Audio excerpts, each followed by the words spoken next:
one little video, and then they'll make a meme out of it, and people are like, don't these people work? Oh, these people are idiots. And I'm like, if you came and talked to these people, you'll see that these people, they're pretty honorable. They, Right. they they put in time, they put in effort. These are educators, these are professionals, these are plumbers, these are people that actually care. And when we write them off as these losers and crazies, which hey, I'm guilty of as myself, but Same here. I'm starting to learn. It's like maybe if we stop with that, maybe if we stop making it like generalizing and making it seem like it's all of them, why don't we just use specific names, specific people?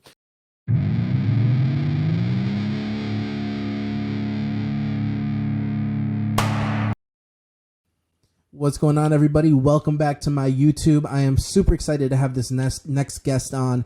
He's been a pivotal voice in the conservative movement. I'd beg to say probably one of the more important journalists of this movement.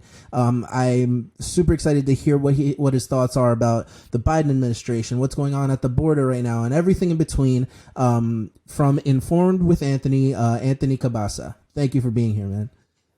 Yeah, man. Thank you for having me. Appreciate it. Yeah, so like I was telling you before we got started, I've been watching your stuff for a while now. One of the things that intrigued me about your content at first was just kind of your raw authenticity and just how you kind of refuse to play by any of the political rules, so to speak. You know, you're not. I mean, you're not PC at the most pure sense of the word. So, how'd you get your start? Let's start there. What kind of brought you into the political sphere? What made you want to start thinking about this? I know you're a Christian, so I'm assuming that had some factor in it. Talk to me. Yeah, absolutely, man. So when I came back to California, because I joined the military back in 2006, and I had kind of traveled all across the country for over a decade, and I ended up leaving 2017. That's when I really came back to California to kind of settle down with my wife and three kids. And I kind of noticed, I guess maybe because I was older, or maybe just before I never really paid attention to what was going on in California. I noticed that there was just a lot of homelessness. I noticed that there was a lot of taxes were high, cost of living was expensive. Obviously, trying to come back, looking into purchasing a home or renting an apartment. I noticed that prices had just skyrocketed. Gas was really crazy as well. So I was just kind of like, why is it so always so expensive? It's just kind of like this known thing that New York, California are just some of the most expensive states in the nation. But I guess I just started paying attention to the why, Mm. and especially the homelessness. You try to take your family out anywhere. You want to go to the beach, you want to go downtown, you want to go to a nice restaurant. It's just like riddled with, unfortunately, homelessness. And so you're just kind of like, how did we get here? And so I had never really been political at all my entire life. I'm 33 years old. 2020 was the first time I actually voted for a presidential candidate. I didn't even vote 2016 because I wasn't even registered to vote in 2016 because I just didn't really care for politics. I think that maybe this is something that you can kind of relate to, where as a Hispanic or as a Latino, you just don't want to either be involved politically, or like that culture has never taught you to be involved politically. Right. And so like my mom being like an immigrant from Mexico, when she got here, she didn't really solve a lot of her problems by voting or registering to vote. She just believed in hard work. She just believed like, politics is great, sure, but I need to work. I need to provide for my family. I need to provide for my children. That's an interesting And point because I think on the one hand that's such a great characteristic, right? So my parents came here from Peru, so there was definitely that ideal of like just work hard and you're going to get anything that you're working for. But at the Mhm. same time, there's this understanding within people who have been here for generations already that you can sort of, I don't want to say manipulate, but manipulate, for lack of a better word, the world around you with the right structure and with the right connections. And that's not something that necessarily, in my opinion, we're raised to think about as first generation Americans, right? It's kind of like put your head down, do the work, don't make it, don't cause any commotions, just do what you got to Right. do and keep moving. Exactly. And so I think that to my mom, not necessarily, knowingly so, she never really cared for politics because she's like, what is voting kind of gonna do for me? Mm. Yeah, like it's like you said, you got to put your head down, you got to work. It's that I'm gonna make my life better by my own works. Not because I voted Democrat or Republican or Independent or Libertarian. I'm going to make my life better by putting all of my efforts into creating a better life, not just in this new country, but just for my children and my own self, you know? And so 2017 was really the year that I kind of got involved politically, or at least started paying attention a lot more to politics. I started understanding, especially 2016 was a massive year for politics. Donald Trump had just won, the election. 2017, he was elected president. And I wanted to, I guess, start exploring the political side of things and say, why are things the way that they are? Right. And I think that on top of my mother just really never showing us the political side of things, growing up, I listened to, culturally speaking, I listened to like Immortal Technique. I listened to like a lot of rap music, Wow, that's a NWA, good stuff like name that. drop, bro. Yeah. And so the thing is that we don't care about the government. The government is our enemy, and it didn't matter, Democrat or Republican. It was just the government is still our enemy. And I mean, to this day, I still believe so. Yeah. I still do believe the government is the enemy on top of, obviously mainstream media. I feel like they kind of work hand in hand, while the people, us, are just kind of fighting each other about books or something like that, that are like being, quote unquote censored or whatever. But I think that when I started paying attention to politics, I started asking myself, how do I align myself, politically? What kind of lifestyle has been taught to me, and how was I raised? And so being raised, Pentecostal Christian, and then also being raised with that same mentality of you're not going to get anywhere in life if you just cast a vote. You're going to get far in life if you put in hard work. And to me, that as long as, we have equal opportunity, I'm not looking for equal outcome. I'm just looking for equal opportunity. Do I have, systemically speaking and lawfully speaking, do I have the same rights to be able to succeed? Do I? Okay, great. Then that's all I really care about. If I go to YouTube and I want to become, a streamer or a blogger, whatever it is, do I have the same equal rights under YouTube's policies to be able to create, to be able to kind of put my own content on there and become this content creator? And slowly I'm learning, unfortunately, because I'm conservative, that the answer is no. It's funny, but you would think it's because you're brown or something, but no, it's right, just, yeah, your exactly. worldview. But it's really like the censorship of ideology, not so much a censorship of skin color. To this day, there's no system, there's no organization, there's no political party that I've been turned away from.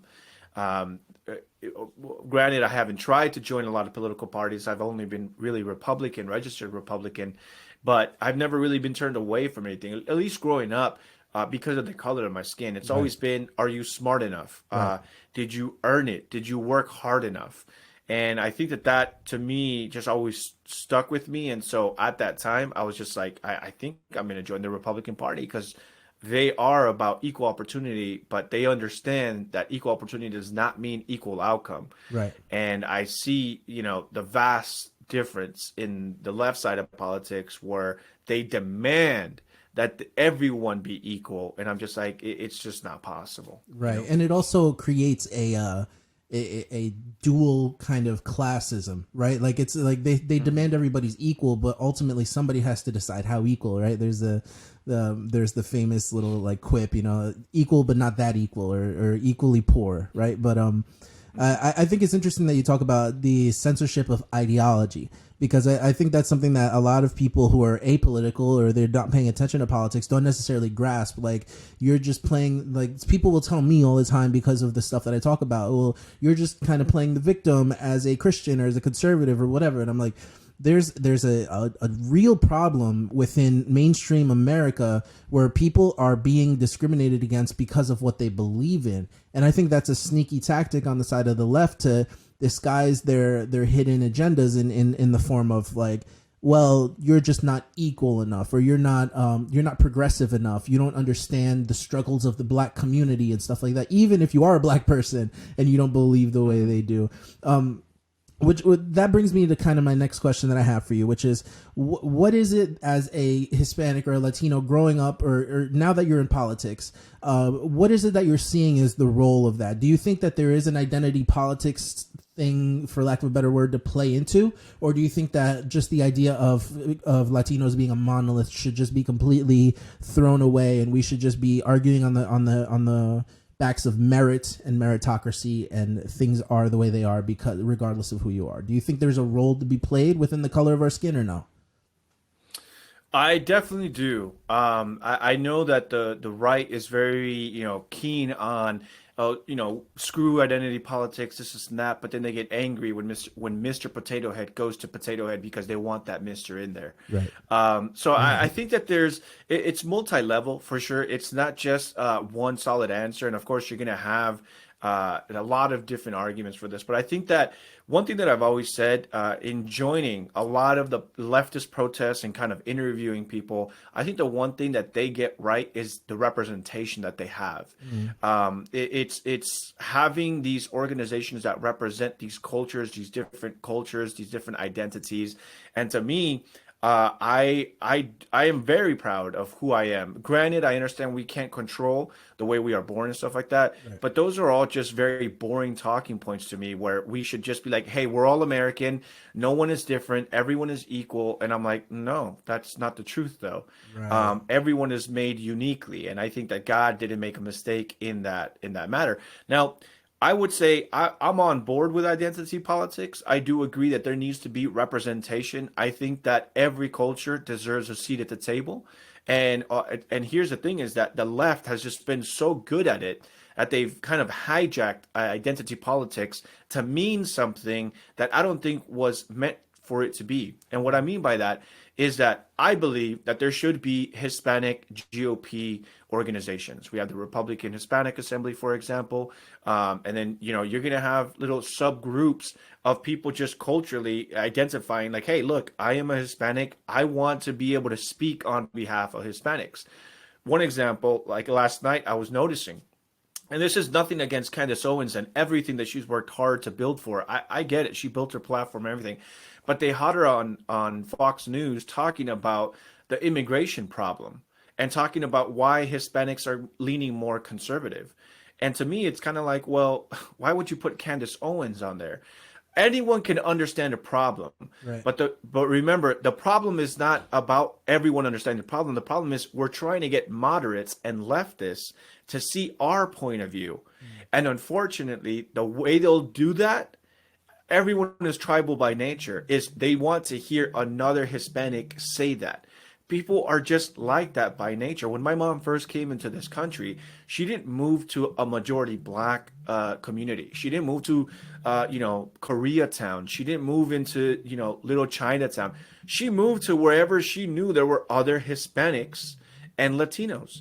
She didn't go to, a synagogue. She didn't go into another religion. She joined a Spanish-speaking Christian church Right. because she knew that she could meet other people just like her, that spoke like her, that looked like her. And I don't think there's anything wrong with that. Do you think that It's there's just a difference between the cultural tribalism and then, let's say, racial tribalism, right? Because in my opinion, in my opinion, the whole idea of, like, let's say, Hispanic political organizations and stuff is, I think they're needed, but I think it's more so because of a cultural relationship that we have with each other where we understand certain references, where I think the left tries to play it as like a, just because of the melanin in my skin, I am different from you as a human, right? And so that's where you get these ideas that the left have about, let's say, the black experience. There's no way you or me could ever understand the black experience, is their argument, and therefore you can't comment on it. They'll take it a step further, right? Do you think that, let's say, this idea of identity politics you've been talking about gives way to that, or do you think that we should do our job in kind of stopping before that, or what's your perspective on something like that?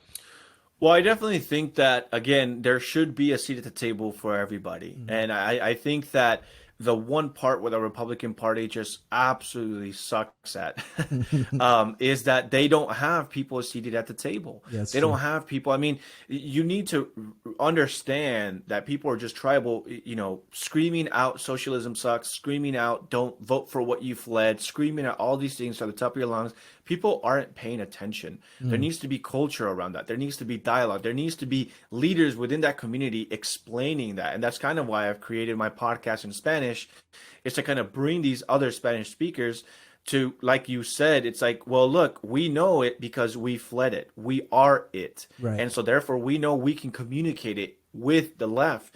Now, where I don't agree with identity politics is when it comes to voting. Mm. I will never vote for someone just because of the way they look, the way they sound, or where they came from. Right. To me, I want the most qualified person. I want the person that is going to sure, of course, uphold our morals and our values culturally, but that isn't exclusive to us. We are Christians, but that's not exclusive to us. We are conservative.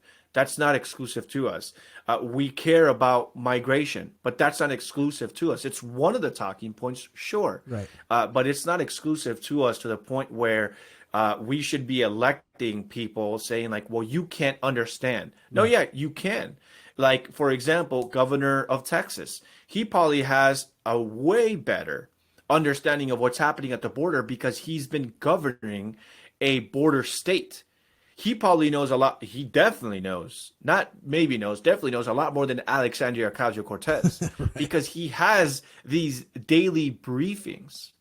He has top level experts briefing him on look at what's happening at the border. There is Right. a And crisis happening. therefore And he's this is and this is how it works. This is how they do it. But then the left, they're like, well, we don't want a white guy talking about it. It doesn't matter if it's a white guy or a brown guy or a black guy. Are you skilled enough? Do you have the training, the have you sat down in enough briefs to understand how it really works? And to me, I would never vote in someone like AOC to handle border crisis. I would get someone like the governor of Texas who's been stepping it up and been more outspoken today about the border crisis than George Lopez or Evo Longoria or Voto Latino or all these leftist organizations who are dead silent. And to right. me, that just further proves that they never really cared about the crisis at the border. They just wanted to manipulate and tug at the emotions of the Latino and Hispanic community to get their vote. And then after that, it's like, all right, well, see ya. Thank you guys, Right. and Virtue see you in signaling. 4 years. Yeah, virtue signaling for sure. I think you have such a great point in saying that a lot of the people who are super vocal about these things before the election have kind of just dissipated. They're just no longer in the public dialogue at all, and it goes to show what's truly important to them. In your opinion, so there's for those that don't know, there's a lot of I'll say migrants at the border near Arizona and Texas who are trying to get in and pretty much wearing shirts that say Biden, please let us in, right across the border in Mexico.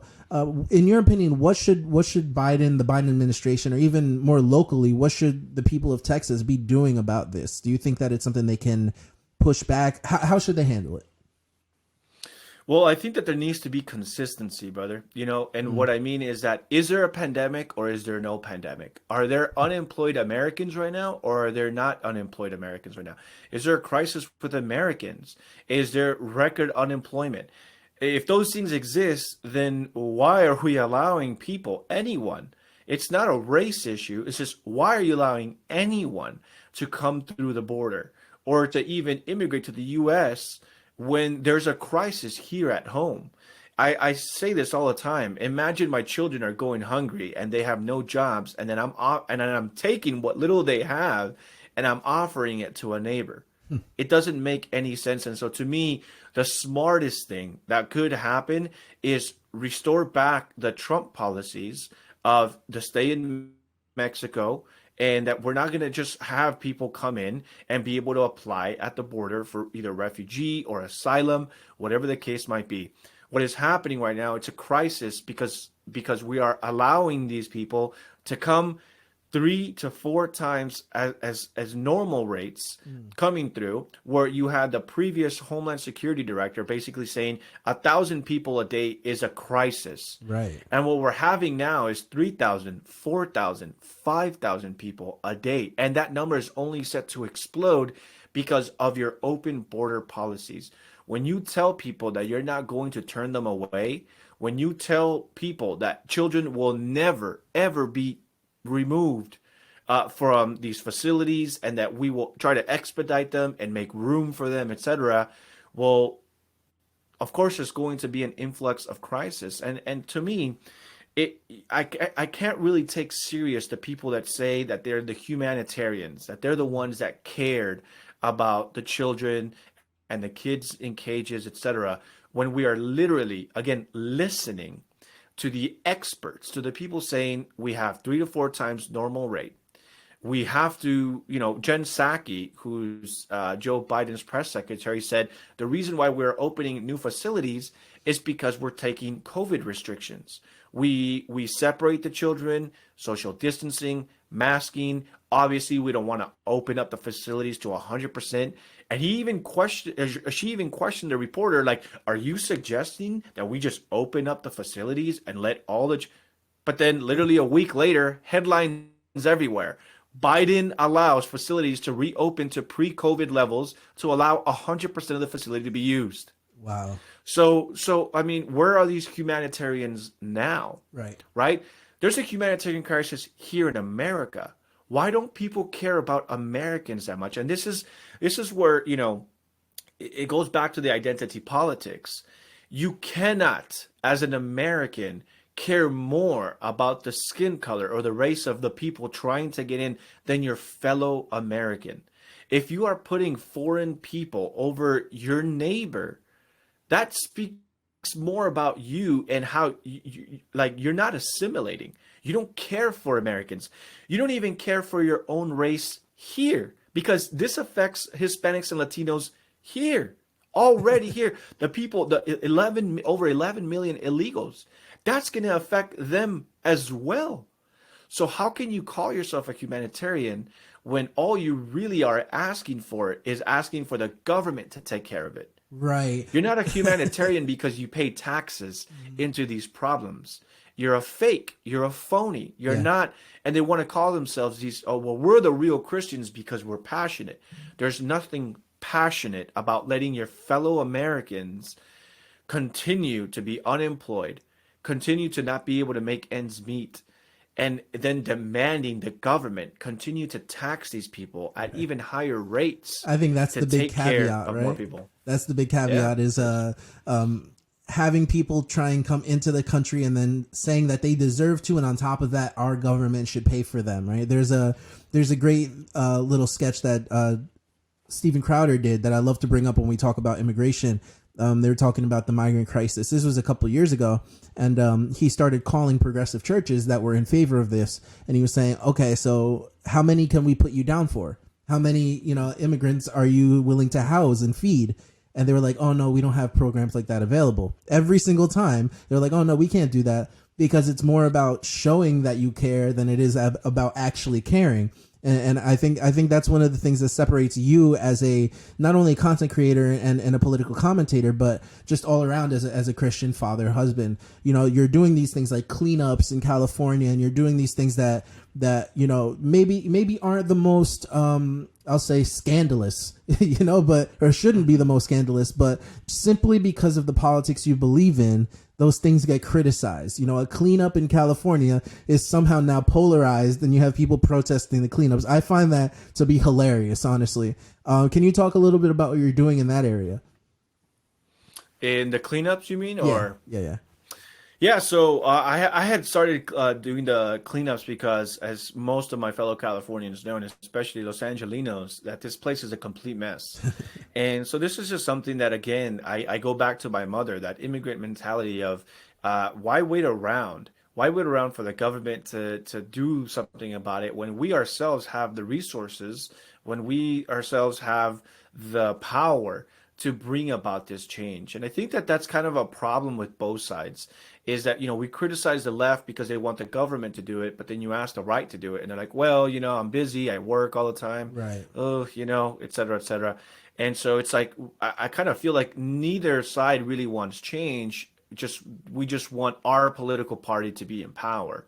And to me, there's more power in community. There's more power in people. There's more power in just talking and having open dialogue with people than there is posting memes online or sharing, like a meme with it's basically, I think the term that the left uses is called echo chamber. Right. So we create these small conservative circles where we never leave these small little bubbles of people.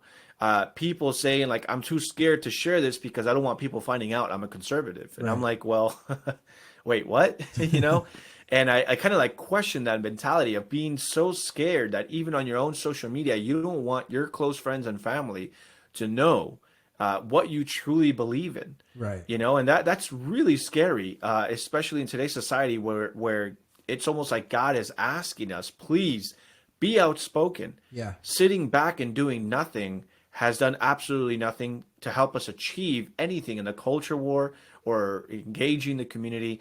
And so 2 years ago, August 2019, I decided that I'm going to start having cleanups, and I want to invite anybody who's anybody. You don't have to be Republican, you don't have to be conservative. If you just want to be part of a community that helps clean up, then I want you on my team. And surprisingly enough, I was able to draw people from all political spectrums: libertarians, Green Tea Party, Democrats, Republicans. I'll never forget, we had a cleanup in Hollywood where we were going to clean up homeless encampments. And I had a couple that had actually come from, I believe it was Colorado, and they were Democrats. Oh wow. And they were just like, we decided to make a weekend out of it. We knew that you had your cleanup. You know, we know that there's a need for it out here in Los Angeles, and we had never gone to Los Angeles. So we came Thursday night. The cleanup was on a Saturday.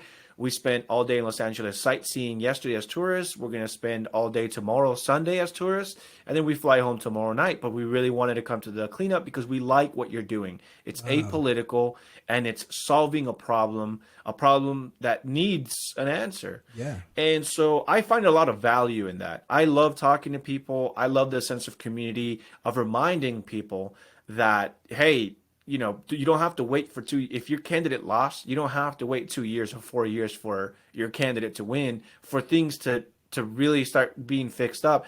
And realistically speaking, if you're a Republican in California waiting for California to be taken over by Republicans so that finally we can get to real business, you're probably gonna die never haven't seen that to come to fruition. Of course. And I mean, it's just a sad state of reality. You have conservatives leaving the state, the people with the largest platforms. You know, we had Tommy Lauren just leave. I think Officer Tatum used to live out here for a little bit.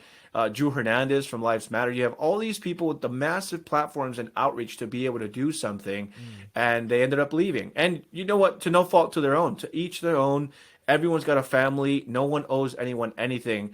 But like realistically speaking, again, to Republicans, when you have the most powerful Republicans on social media and even Daily Wire, they just completely relocated to Nashville, Tennessee, Yep. and they took a lot of that conservative power with them over there.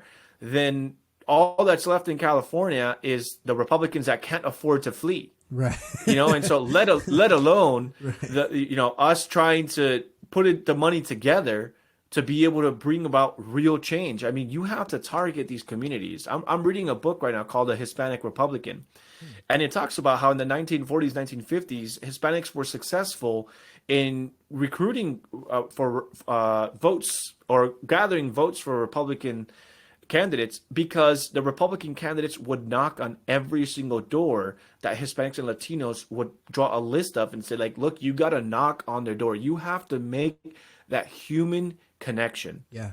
And I remember that for the Georgia runoff, January 5th, for the two Senate seats, Voto Latino, which is Hollywood money, brought in by Eva Longoria.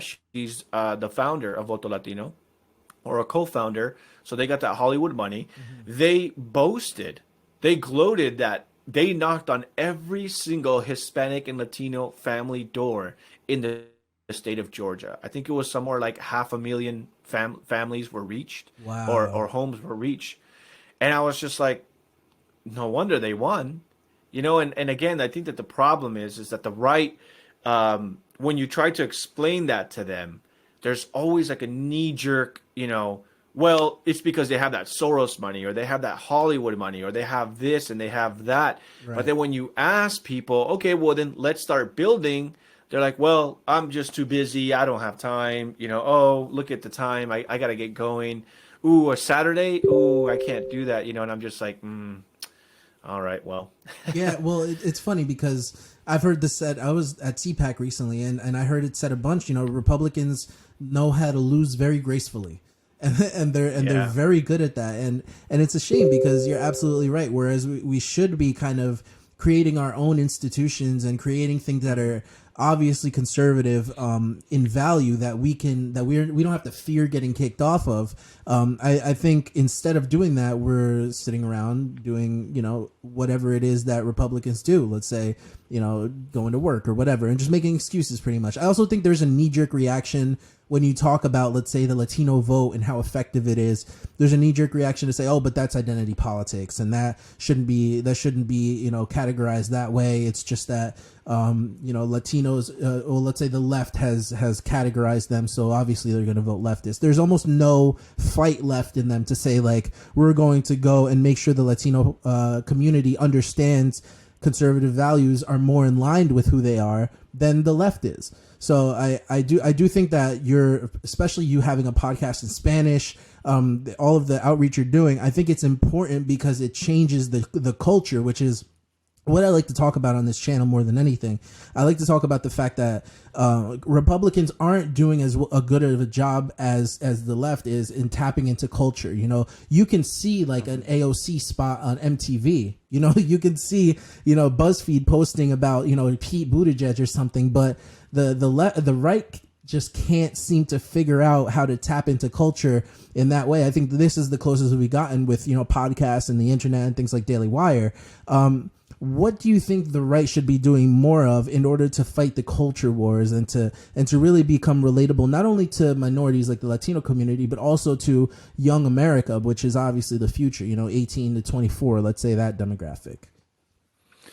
Well, first and foremost, I think that we need to support what's already out there. You Mm, know, the problem is, like you said, that sometimes the right can be very hypercritical of everything. mm, You know, you ask for a protest and they say, "Well, we work and we don't want, you know, whatever little time we have, we want to spend it with our family." So they don't believe in sacrifice. They don't believe in sacrificing personal time for a greater cause. right. That you know, and what happens is, so you that have these community leaders that are willing to put in the time and the effort, but then, you know, we don't have the resources to be able to do it. So then we ask for, you know, $5 donations, $10 donations. People are like, well, that's a lot of money, man. You know, and I'm Right. like, $5 a month? I'm like, man, that's kind of crazy. Or sometimes even as simple as asking for like a petition signature or something like that. You know, like right now I'm working with PragerU, where we're doing like a petition to kind of stop conservative censorship. Mm, Now, granted, I understand that no matter how many petitions we sign, it's not really up to the amount of petitions to stop conservative censorship. It's not like, you know, in America, if we hit 1 million petition signatures, the censorship will just magically be unveiled. But right. what people don't understand is that we are supporting a platform that's willing to fight on our behalf. They have lawsuits. They put up videos that are very good quality, very informative, and people just don't see that. So it's almost like they're very hypercritical in that in almost everything that we do, they want to know the why. Mm, And how does this help me personally? Will I see a change tomorrow? If not, then I don't want to do this. I don't want to sign this petition. I don't want to share this video. I don't want to donate these $5. And so I would say that what needs to be done in the right is we need to stop being so hypercritical of yes. absolutely everything and start supporting.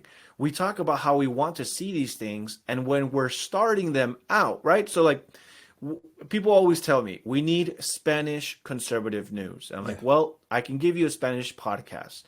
And then people would say like, well, you need to look a certain way. You need to speak a certain dialect. You need Castellano. to have a studio. Yeah, you need to have a Yeah. studio really there. Well, it would really help if you had a co-host. Well, it would really help if you had something like The View. Yeah, can you do something like The View? And I'm like, well, I don't have the budget for any of that, but I am willing to put in the time and my personal time because I also work, you Yeah. know, and I have 3 kids. Wow. Sometimes people I feel like think that like, oh, well, this guy Anthony, he's got all the time in the world. I really don't. I'm busier than most, Right. you know, but I know about personal sacrifice. And this is something that I see a lot in the left is I go to these rallies and a lot of them work. And then I go them online and, you know, out of the entire protest of the left, they grab one little sound bite, one little video, and then they'll make a meme out of it, and people are like, don't these people work? Oh, these people are idiots. And I'm like, if you came and talked to these people, you'll see that these people, they're pretty honorable. They, Right. they they put in time, they put in effort. These are educators, these are professionals, these are plumbers, these are people that actually care. And when we write them off as these losers and crazies, which hey, I'm guilty of as myself, but Same I'm here. starting to learn. I'm starting to learn. It's like maybe if we stop with that, maybe if we stop making it like generalizing and making it seem like it's all of them, why don't we just use specific names, specific people? But going back to the culture, I think that another thing that we need as well is we need conservatives that are already in these platforms Mm. to start raising their voice. Yeah.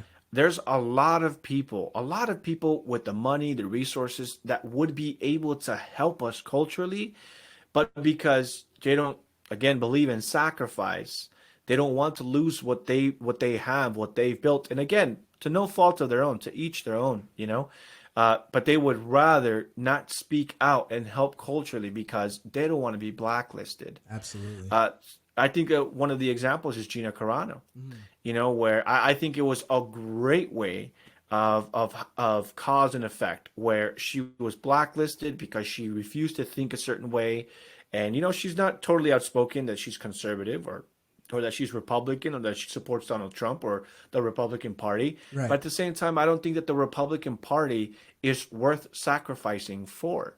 And what Interesting. I mean by that is that they're the people with the money, the people in leadership positions, they're not creating the incentives to drive people to them and want to create alongside with them, Right. right? And so I think that that is one of the major problems, is that I think that people in the positions to be able to make great change would want to come out as, hey, we are conservative, we are Republican, we think this way, because there's no alternative for them. Right. And I think what Daily Wire is doing is great, but again, there's people hypercritical of the Daily Wire. Well, I don't like Ben Shapiro. I don't like Mr. Knowles. Yeah. I don't really like Andrew Clement. I don't like these guys. You know what?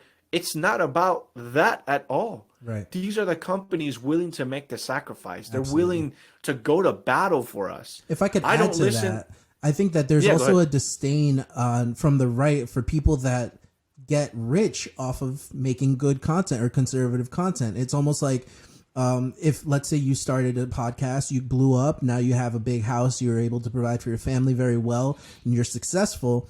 People almost look at that as like, oh, he was in it for the money. And for me, is it's interesting because people, like, I've been in digital marketing for about 10 years. The common thread that I see with people who tend to be more, I guess, wealthy and tend to be more conservative, they don't understand the value in video production. They don't understand the value in content creation and how much it actually takes to do it. So I think what ends up happening is they'll say, "Oh, he's just doing YouTube videos and he's rich and famous. I'm not contributing to that. I don't care if the messaging is on Right. point." And I think that's such a huge problem because if you see, like, for example, what the Turning Point USAs of the world are doing, they're capitalizing and doubling down on this idea of content, and I think it's needed because that's ultimately where the focus and the audience is for this upcoming generation. That's ultimately going to be the voting generation and going to decide our leadership. Their focus, their attention is on their phone. Their focus is on TikTok and on YouTube and all these things. And if we can monopolize those audiences and we can give them our messages, now we're tapping into the culture wars the way the left can't do.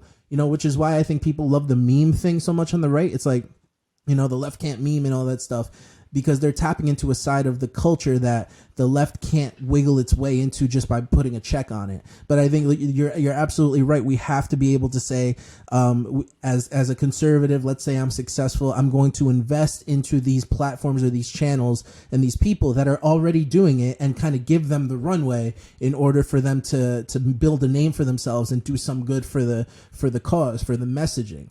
So that's what I wanted to add. I think you're hitting the nail on the head when you're talking about the culture. And in general, I think Republicans and conservatives need to figure out what their messaging is going to be for this next generation.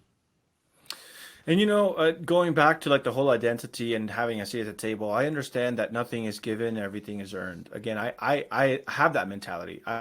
I have the mentality that one day I will be, hopefully, the representative for the Hispanic community at a leadership level, that they're calling me for interviews. And even if it isn't me, let me help promote the people that are there. Ana Paulina, she's a great representative, for the Hispanic community. She's on Fox News regularly, Newsmax, etc. But one thing that I see, I think in kind of like the Turning Point USA, and this is something that I had to learn kind of the hard way, Mm. is I was also one of the very hypercriticals. I was hypercriticals of the PragerUs. I was hypercriticals of the Turning Points. I didn't understand what that platform meant. Even if the message didn't necessarily resonate with me, it is resonating with others. Yeah. And I think with like Turning Point USA, a lot of people want to bash it, especially like the very kind of like far right, more conservative traditionalists. And I get it. I completely get it. The culture war, we can even go into a little bit more of like uncharted territory here when we talk about Rob Smith and his Mm. lifestyle, what he's promoting, and being part of Turning Point USA as kind of like this poster boy, and not in a negative way, but he is kind of like one of the key figures of Turning Point. Yeah. And I can understand like the religious Christian traditionalist conservative people. I can understand that argument. But to me, Turning Point USA is a great kind of like conversation starter. It's a great organization for someone that kind of wants to dabble on the right side of politics. Mm. And I think that it's needed, especially at the college level. I can't think, say what you want of Charlie Kirk, say what you want of Turning Point, say what you want of their ambassador program, etc. I can't think of any other organization doing what it's doing for at least Republicans and the right side of politics at the college level that Turning Point is doing. I actually just recently found out that Turning Point has like scholarship programs Oh wow. for organizations, if I have that correctly, or it's something like if I remember that conversation that I had with the person, there are schools that offer incentives for being part of Turning Point. I don't know if it's like a Wow. partnership or a scholarship, something like that, but I didn't know that. I had no idea. And I was like, dude, that's amazing. Like, Yeah. I can't think of a lot of other organizations that are doing the same. So, I have a really good friend of mine. His name is Lawson Barber, and he brings up a really good point in that saying, like, we need to stop fighting with people that have 90% to 95% of similar values and morals. But it's just like that other 5% that we don't agree with. Absolutely. And I would also say that it's kind of, to me, a little bit stupid, I guess, or dumb to kind of remove yourself completely from platforms. Let's say the GOP is headed like in the wrong direction. It's endorsing the wrong candidates, etc. Why wouldn't America First conservatives, Republicans want to infiltrate and take leadership roles to kind of help steer back that GOP ship to where it should be? The answer again is hypercriticism and just completely disengage and then disavow the only platforms that are there. So Right. to me, it's kind of like, would you rather build a vehicle from scratch, or would you rather just kind of take over? And that goes for the Turning Point USA, that goes for PragerU, that goes for anywhere else where jobs are open and you can apply, and they're not going to fire you for being conservative and Right. Republican. It's so true. Sometimes we must sacrifice how we truly, truly feel about something and understand the bigger picture. And that is a lesson that I learned with Turning Point USA, was that I kind of I joined this little trend of anti-TP USA because I wanted to kind of fit in with this crew. And I understand now, like, man, if only we would have all stayed there Mm. and influenced our values and our morals, maybe we'd be recruiting a lot more people like us to partake and join, and then we can have that seat at the table and talk to either Charlie or the board of directors and be like, hey guys, you know what, I understand, I see this, but if the Hispanic and Latino population, this is what we're about. Can we help Yeah. promote this? Can we do this? And they'll probably be like, you know what, sure. But Right. it's about having that conversation with them, Yeah. not disavowing and disengaging from these platforms. And I think that that's what we need to do to win culturally. I think that's what we need to do to kind of redirect the GOP, or at least the illusion that we had of what the GOP was going to be, Right. especially first-time Republican voters like myself, where for so long I kind of thought the Republican Party was this. In comes Donald Trump, in my opinion, a populist president, Yes. not a globalist president, Right. or GOP establishment. And I liked him. And to me, I want the Republican Party to kind of represent a lot more of the Donald Trumps of the world, where they're willing to fight, non-apologetic, non-globalist, America first, putting Americans first, not Right. just white Americans, black Americans. Just if you're an American, you have a seat at the table with the Republican, Trump's Republican Party. I love that so much, man. I will say that, Turning Point and stuff like that was a big eye opener for me when I was first learning about politics. So I do give them credit for everything that they've done. I think they're exceptional at what they do, and like I said, I envy their content creation. So whoever's doing the editing over there, shouts out to you. But I do want to touch on this last subject. We're hitting around 45 minutes, but you mentioned you're a Christian, and you mentioned that a lot of the things that we are talking about on the right have to do with like a 5-10% disagreement. And I'm assuming in that 5 or 10% could be whether you're a Christian or not. For myself, I've kind of been back and forth on this concept for, a few months now. And just the idea of like stepping into the conservative movement as a Christian, looking around, thinking that you're going to see a lot of Christians, and in reality, it's not really as many as you thought. How is it that as a Christian you kind of deal with that, or you engage with that? What I've learned is that we have to go into these spaces knowing that these are secular spaces, and we have to relay the gospel and articulate the gospel in a way that makes sense to somebody that may not be churched, or that may not believe in Jesus, and we have to keep that same energy. This isn't necessarily a church. This isn't our church congregation. They don't all share the same beliefs. So that's something that I've kind of had to change about myself, because coming into this, I was like, I'm going to preach the gospel, and like if you're not on board with the gospel, you're not on board with conservatism. But that's not effective, first of all, and that's not necessarily true. How do you mitigate those things, Christianity and politics? Yeah, for sure. So, I've said even on a PragerU docu-series called Americanos that conservatism does not equal Republican. Conservatism to me is a vehicle within the Republican Party.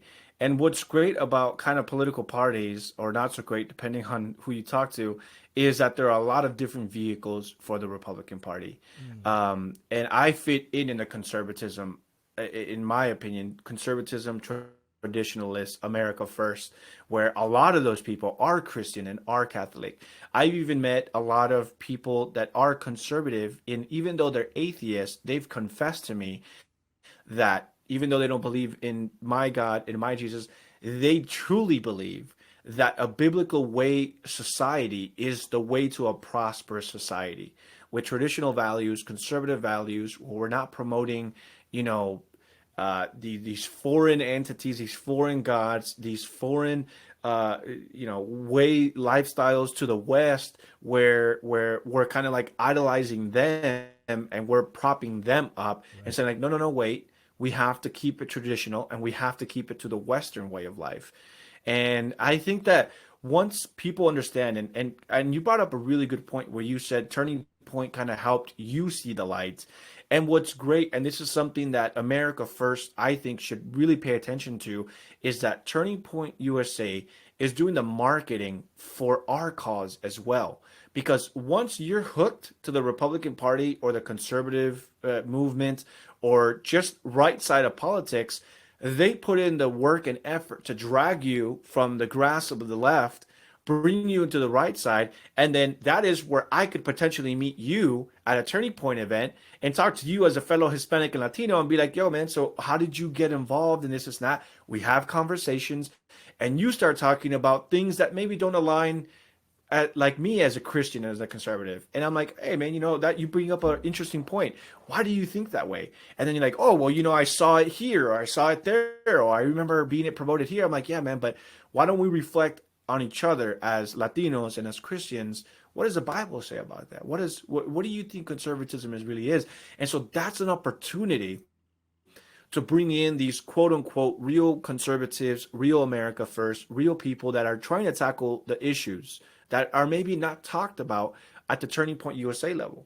Because Turning Point, other than the debates, whenever they're having speeches, etc., like at CPAC most recently, they talk a lot about the on the surface stuff: Yeah. voter integrity, immigration, socialism sucks, communism sucks, the left is taking over, the culture war, etc. But they don't really get down to the nitty gritty of things. Like, what is really causing this? Right. Demographics, mass immigration, low wages for illegal workers. They don't have those conversations. But that is where now I can hook you and tell you, hey man, have you ever thought really about immigration and what it's doing to our country? Do you know that illegal immigration makes it so that low wages will always be a thing, and it's like a black market for our people, Right. for his predominantly Hispanic and Latinos to come in as modern day slaves to work the fields with no minimum wage, no benefits, no nothing, while the person that's been working for a higher minimum wage just got fired because they've been replaced by these foreign workers. Yeah. And so it's great to kind of have that. But going back to the question, I think that it kind of coincides with what I'm talking about, where you have to find your vehicle within the GOP and say, this is what I want to latch onto. Because there's a lot of different groups. There's a lot of different GOP clubs. You have GOP clubs for the LGBT. You have GOP clubs for America First. You have GOP clubs for conservatives. You have GOP clubs for more kind of like neocon, et cetera, et cetera. So there's so many different vehicles. You don't have to, that's kind of like the problem of being so hypercritical is that we demand that the GOP look exactly the way we want it to. And it's just never gonna happen, man. It will never ever happen. And so again, instead of disengaging and disavowing, engage, infiltrate. And infiltrate doesn't have to be a nasty word. I'm not like, yo man, like let's infiltrate and like, it's not a coup. yeah, we're gonna like destroy this at this time. Like, no. Infiltrate in a good way. Right. You want more godly leaders, you want more true conservatives, you want more America First Republicans, infiltrate, help elect, put yourself in positions where you yourself get to say, I want this candidate or I don't want this candidate, and we will endorse or not endorse. I love that, man. That's what we have to do, man. And as Christians, that's the way we should see it as well.